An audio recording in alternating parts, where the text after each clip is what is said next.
Hello and welcome to a tafeSA presentation on workplace health and safety. This particular presentation relates to a trenching collapse incident, the subsequent summons for criminal proceedings, the journey down the path of enforceable undertakings, and looking at promoting compliance in excavation and trenching. First, let's have a look at the aftermath of an actual trench collapse incident. A man has survived the horror of being partially buried alive in an industrial accident at Dry Creek. A trench collapsed, pinning him under a wall of dirt and mud. Finally freed from the earth.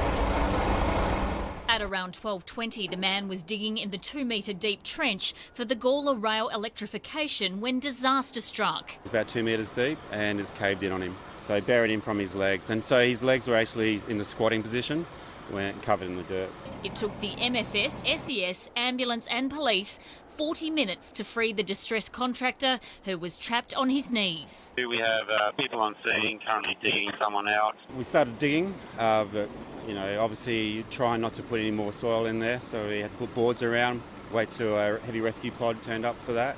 Rescue crews who were in the hole acutely conscious further collapse could prove fatal. There was a danger that we had to watch out for our crews, that they weren't also trapped there, but we're also working time critical to get him out for the ambulance crew.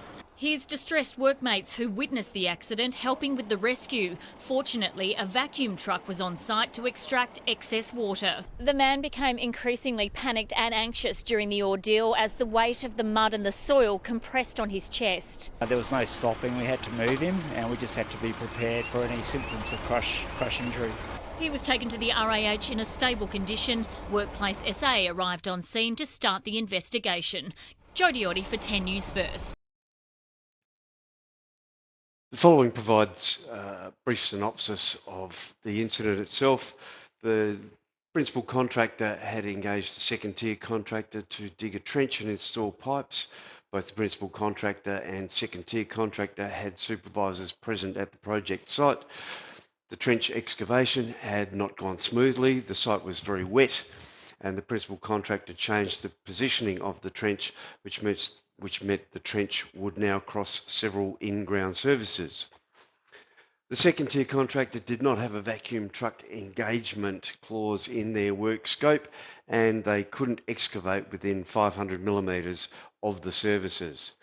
The second tier contractor advised the principal contractor that the principal would need to engage a vacuum truck to perform the non-destructive excavation of the soil around the services so that the second tier contractor could finish the trench and perform the pipe laying work.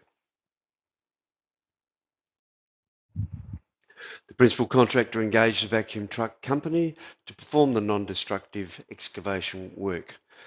On the morning of the incident, the principal contractor had arranged drug and alcohol screening to be performed. The supervisor from the second tier contractor was rushing around trying to get people through the screening so that work teams could then be formed to perform the work for the day. The principal contractor supervisor then left site to look after another site he was also supervising. The vacuum truck arrived with 2 operators. They were not subjected to the drug and alcohol screening. With no other supervisor present, the second tier contractor supervisor told the vac truck operators what needed to be done. The vac truck operators commenced work. It was their second job for the day. The more experienced operator was making very slow work of the job because of the amount of water present, which they had to pump up with the vacuum truck. But the vacuum truck company had clear WHS rules which require them to not get into the trench but to perform their work from ground level. On their first job of the day, the newer operator, who had only been on the job a couple of weeks, decided that it would be quicker and easier if he jumped into the trench to perform the work. Again, at their second job for the day, the lesser experienced operator decided to jump in the trench. After a few minutes, perhaps not wanting to seem lazy, the more experienced operator climbed into the pit to perform the work as well.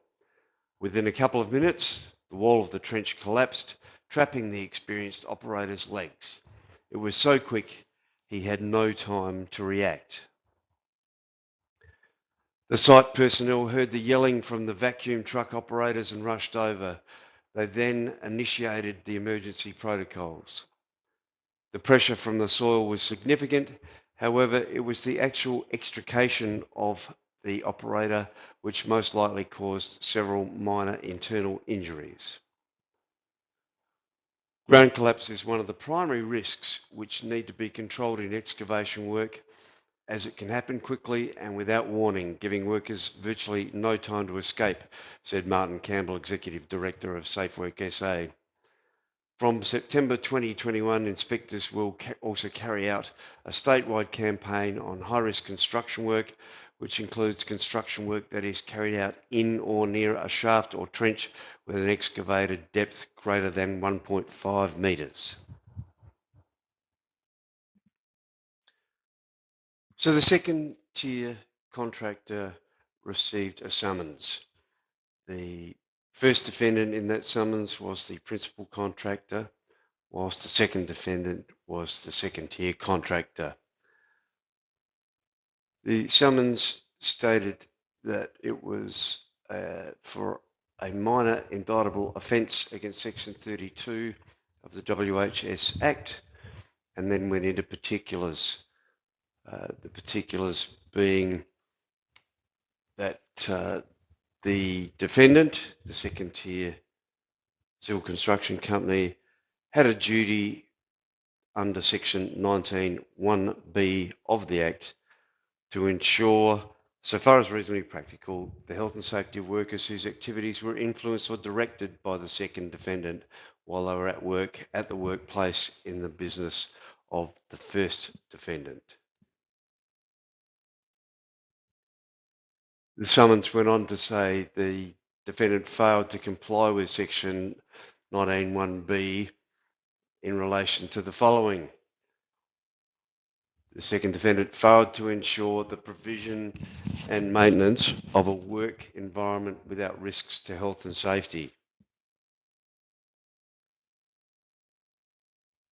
Went into detail in terms of the worker was required to operate a vac truck to remove soil and water from the excavated trench.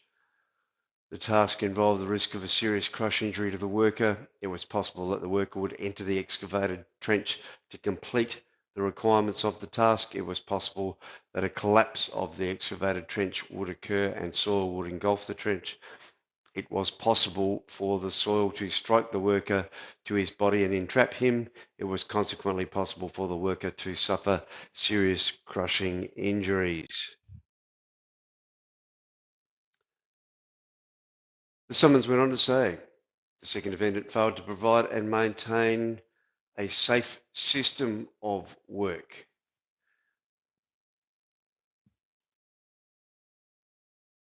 Also failed to provide information, training, instruction or supervision that is necessary to protect all persons from risk in the workplace. The second defendant also failed to provide that the health of workers and the conditions of the workplace be monitored for the purpose of preventing injury and illness. Also failed in terms of exposing an individual to a risk of death or serious injury. Curiously, in terms of summons, the injured worker's employer received no summons or notices in relation to the incident. So what does Section 19(1)(b) say? It says workers whose activities in carrying out work are influenced or directed by the person. So whilst the second tier civil construction contractor did not engage the injured worker, they did, by virtue of the principal contractor's supervisor not being present at the site, provide some direction as to what the vac truck operators needed to do. So hence, under the Work Health and Safety Act, 19(1)(b), they were considered to have influenced or directed the person. If we go further into section 19 and in the areas that it went into in the summons, it also has duties in regards to the work environment, safe plant and structures, safe systems of work, safe use and handling and storage of plant structures and substances, adequate facilities, provision of information, training, instruction or supervision, and that they're monitoring.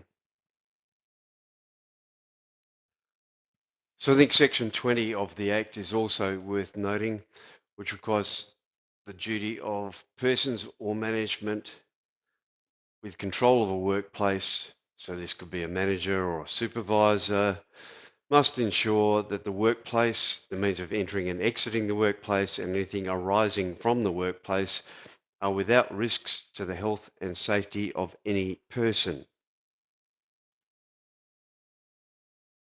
So what duty do officers of a company have to stay on the right side of the law? They need to acquire knowledge and understand the risks of the operation that the company is performing. They need to have resources that are appropriate to the processes and are able to eliminate or minimise risks to health and safety. They need to monitor the processes and information and the hazards and the risks to ensure that things are being done in a timely way. They need to comply with their duties and obligations under the Act, and they need to verify that all of the arrangements, the resources and processes are in place and doing the task that they were expected to do. Also worth noting in terms of offences and penalties, section 30 to 33, 30A being new in terms of industrial manslaughter in July of 2024, that category 2 and 3 offences are eligible for enforceable undertakings. Category 1 and industrial manslaughter offences are not.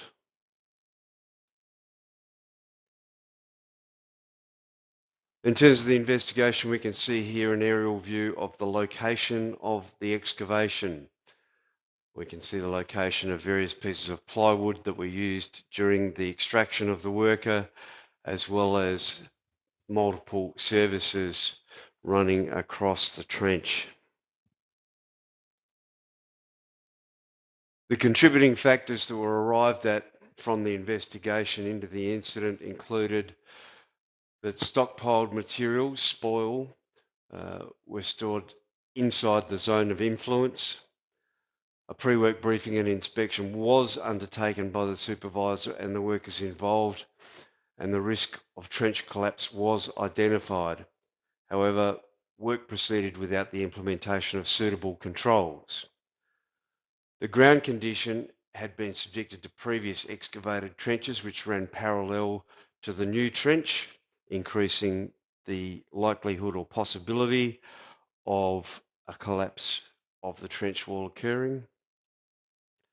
Overnight rainfall had been heavy and the base of the trench was saturated. The benching on the sides of the trench that had been undertaken was not sufficient to stabilise the trench. The risk of ground collapse was not managed by the implementation of proper controls such as shoring boxes or other trench support. There were insufficient risk controls in place to protect workers, and worth noting that the second tier contractor was issued with an improvement notice from the initial investigation to revise their safe work method statement for the task.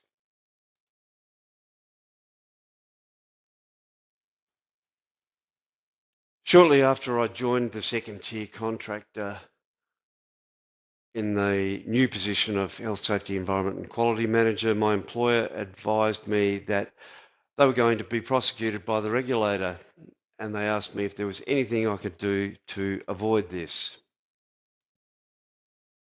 So I introduced them to the concept of the enforceable undertaking. In late May 2023, nearly 2 years after the incident, I started the enforceable undertaking application process. An enforceable undertaking operates as an alternative to a prosecution for an alleged contravention of the Act. An EU is a written, legally binding commitment to implement effective WHS initiatives.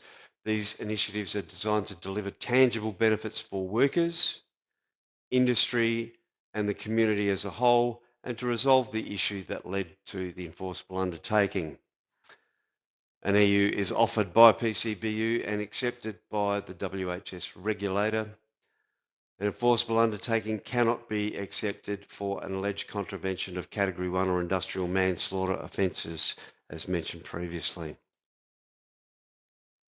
So the journey of application for an enforceable undertaking: at the end of May in 2023, I drafted an application which was sent to Safe Work SA's EU Review Committee for comment, and Safe Work SA responded with suggestions and comments regarding that draft application. In the middle of June, we had a meeting with the lead from the EU Review Committee. Early July, we had drafted and submitted a second application to the EU Review Committee for their comment, which again they responded with suggestions and comments. On the 24th of July, we submitted a formal application for enforceable undertaking, EU number 1. On the 8th of August, the regulator provided us with written advice that he had rejected the EU application. On the 11th of September, the second tier contractor submitted formal application EU number 2. On the 18th of September, we had a meeting with the EU Review Committee in total to receive their feedback firsthand. The advice included that not only were the applicable guidelines available, which we had used, the application guidelines, but that Safe Work SA also had acceptance guidelines which would be useful in making sure that we met what it was that Safe Work SA was trying to achieve through the EU. So also on the 18th of September, the second tier contractor withdrew application EU number 2. On the 25th of September, we submitted formal application EU number 3, and on the 14th of November 2023, the Safe Work SA regulator provided us with advice that EU number 3 had been accepted.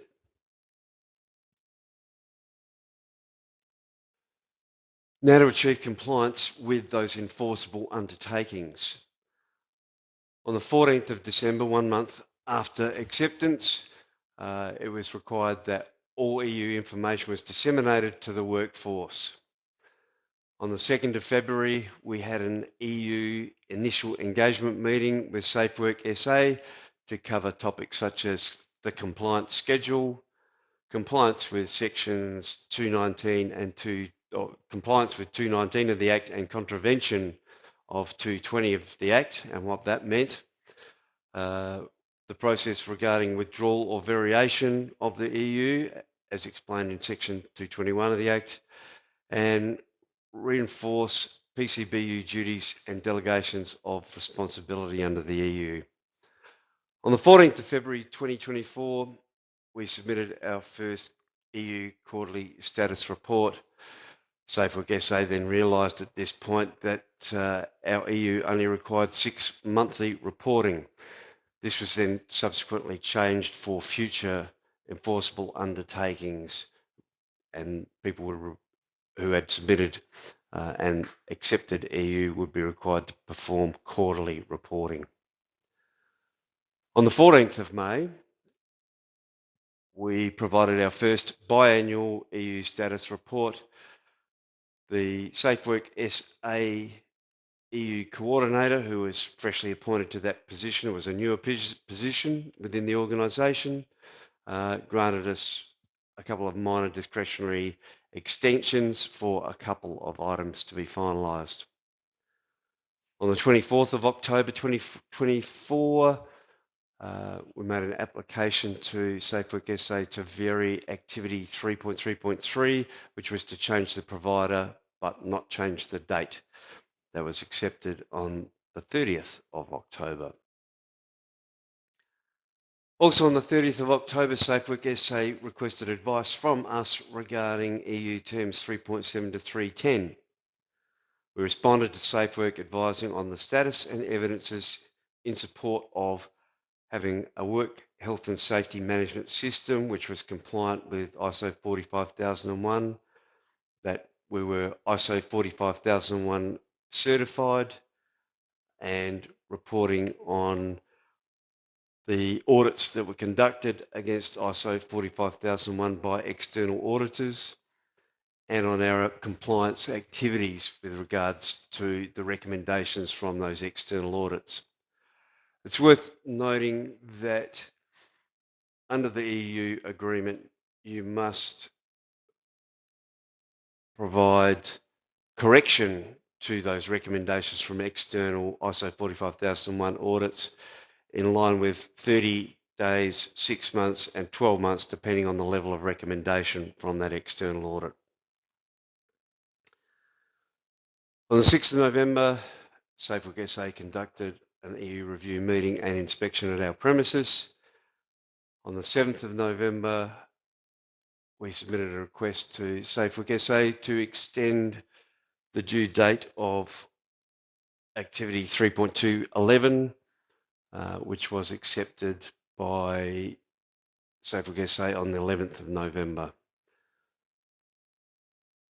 They did make the comment that, please note, it is unlikely any further extensions will be granted, and failing to comply with EU Term 3211 by 14 May 2025 will result in non-compliance with the EU agreement.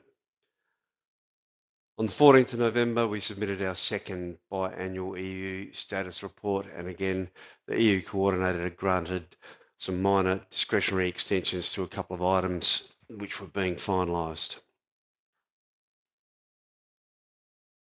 On the 16th of December, SafeWork SA conducted another EU review meeting and inspection of our premises, and we were issued with an improvement notice in relation to some pallet racking. That improvement notice was complied in full and signed off on the 19th of February 2025. On the 7th May 2025, SafeWork conducted another EU review meeting and inspection at our premises. On the 12th of May, we requested an extension to activity 331 in terms of the due date. On the 13th of May, that request was accepted by SafeWork SA, and we then submitted our third biannual EU status report. And again, the EU coordinator granted minor discretionary extensions to a couple of items which were in the process of being finalised.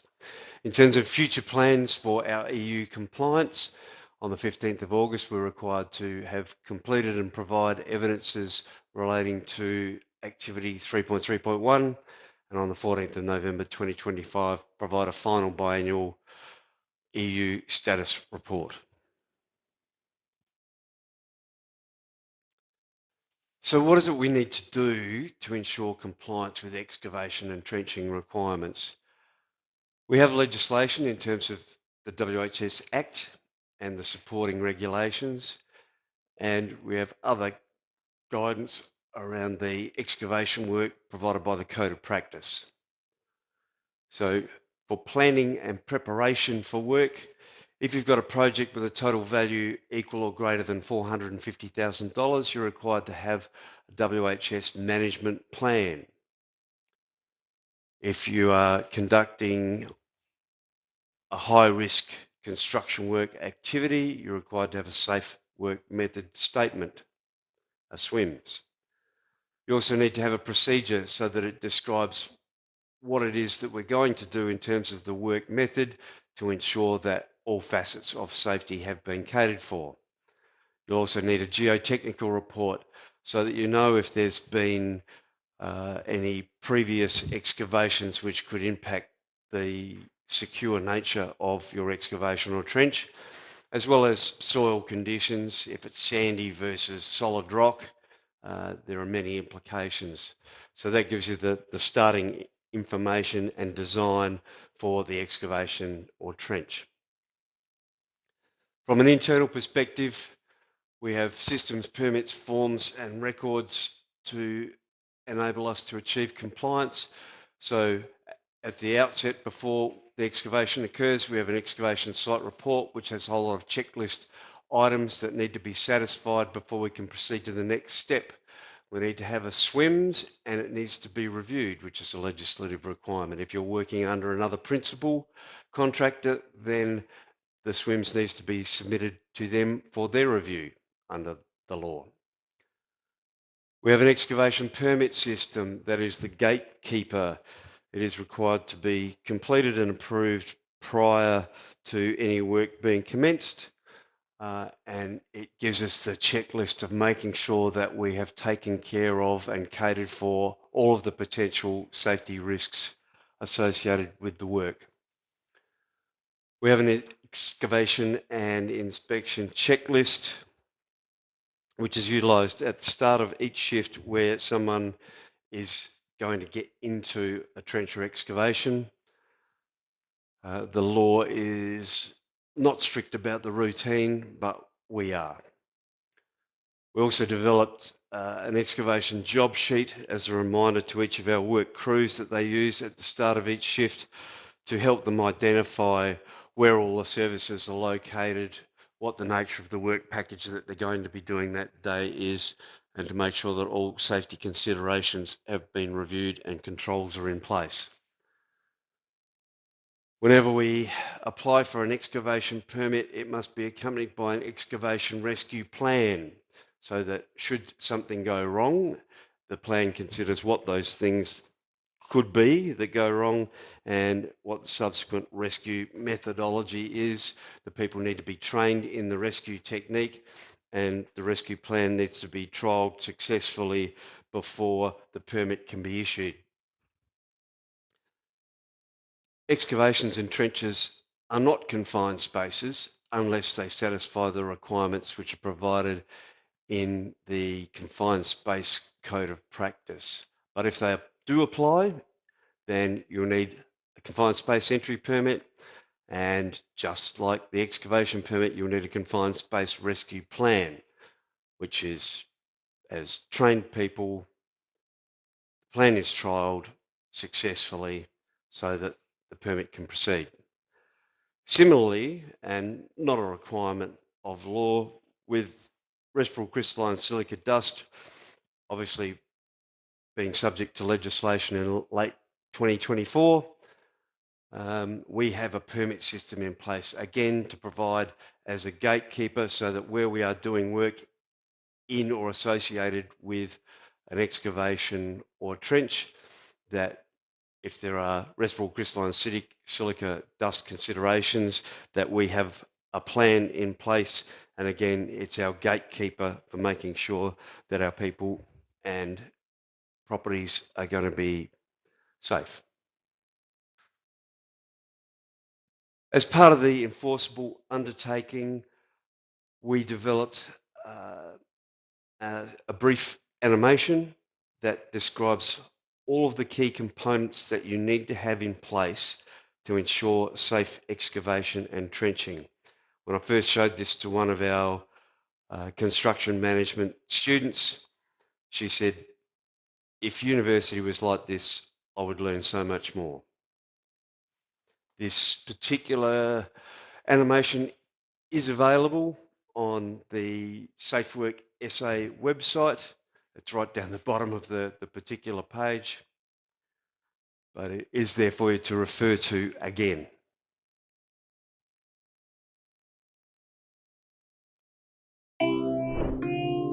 The nature of excavations will affect the excavation method and a safe system of work.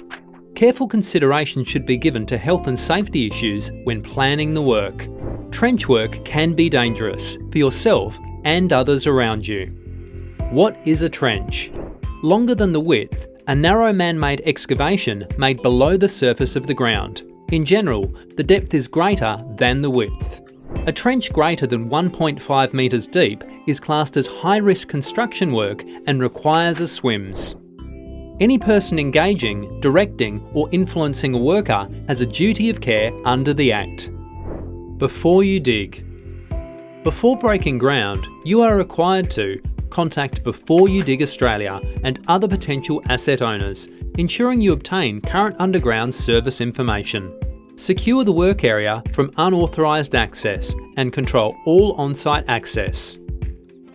Identify any exclusion zones and obtain any required power network permits. Digging the trench. For benched trenches, base the sequence of excavation on the bench width and machinery track width. An angle of repose of 45 degrees should not be exceeded unless certified by an engineer. Spoil placement must be at least 1 metre outside of the zone of influence, mitigating risk of collapse and flooding. Entering a trench. Before entering a trench, the sides must be shored, shielded or boxed, benched or battered. Workers must stay within these controlled areas. Access to a trench without these controls requires a geotechnical engineer's written advice. Access to the trench must be provided by ladders no greater than 9 metres apart. Arrangements for the emergency extraction of incapacitated workers must also be in place. The trench must also be inspected frequently, ensuring all controls and conditions are suitable for the work to occur. Anyone accessing the trench must also review and sign a SWMS, identifying the high-risk construction work controls. When ventilation controls are inadequate, confined space requirements may also apply. Mobile plant and vehicles. Traffic management and exclusion zones are required on site when trenching. All shoring needs to be engineered to meet load requirements, and the zone of influence secured using fencing or wheel stoppers. Remember, it's your responsibility to ensure correct processes and procedures are completed before breaking ground. Digging a trench greater than 1.5 metres is considered a high-risk construction site and no one should be working alone. Use a permit system and ensure an emergency response plan is in place, which is a legislative requirement and should be tested periodically. For more information, head to the Safe Work SA website. If you'd like more information about excavation and trenching compliance, the safest bet is to go to the Safe Work SA website, search for SWMS, and it'll take you to a link which gives you the 18 high-risk construction work activities that require a SWMS. It'll also provide you with other links, including a sample SWMS template, a self-assessment checklist to use once you've written your SWMS to see if it looks like you've covered all of the bases. They've even provided an example SWMS that goes through a residential 2-storey construction scenario. There's also a link to an interactive SWMS tool from Safe Work Australia to teach people how to write SWMS, and a link to the Model Code of Practice for construction work that tells you all about what has to be in the SWMS and the steps that you need to go through. Thank you very much for your attention today. I hope it's been interesting and helpful and educational. Thank you, David Mullins.